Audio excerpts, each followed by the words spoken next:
அதில் எந்த சந்தேகம் வேணாம். எடப்பாடி வழிக்கு வரலன்னா, எடப்பாடி மேலே உங்களுக்கு ஒரு சந்தேகம் இருந்துக்கிட்டே இருந்தது. நீங்கள் சொன்னது மாதிரி எடப்பாடியோட லாயல்ட்டி மேலே உங்களுக்கு ஒரு சந்தேகம் இருந்துக்கிட்டே இருந்தது. ஏன்னா, அந்த 1½ வருஷம் பிரிஞ்சு போனத அவங்க மன்னிக்க தயாரா இல்ல. சேர்ந்த பிறகும் இவர் கடைசி நேரத்தில வெளியில போயிடுவாரு, விஜயோட போயிடுவாருன்ற மாதிரியான தகவல்கள் வந்து திட்டமிட்டு பரப்பப்பட்டன. ஓரளவு அதில உண்மையும் கூட இருக்கலாம்.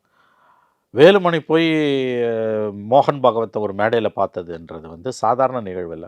நான் அங்க போனா, அவர் வந்தாரு, நான் ஏறிட்டேன்னா கதை இதெல்லாம்.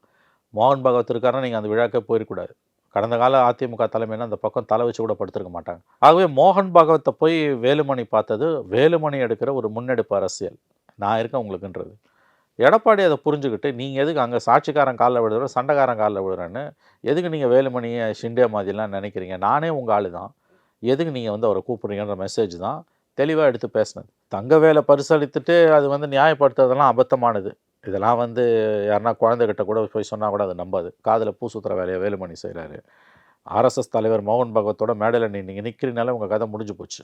அன்னைக்கே உங்க ஜோலி முடிஞ்சுது. அதனால நீங்க எந்த வியாக்கியானமும் குடுக்க வேண்டிய அவசியம் இல்ல.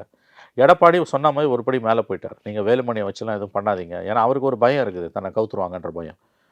அந்த பயத்த போக்குறதுக்கு தான் அவர் பரிபூர்ண சரணாகதி அடைந்திருக்கிறார். Complete surrender. யாருக்கு? பிஜேபி இல்ல. ஆர்எஸ்எஸ் கிட்ட அது சரண்டர்.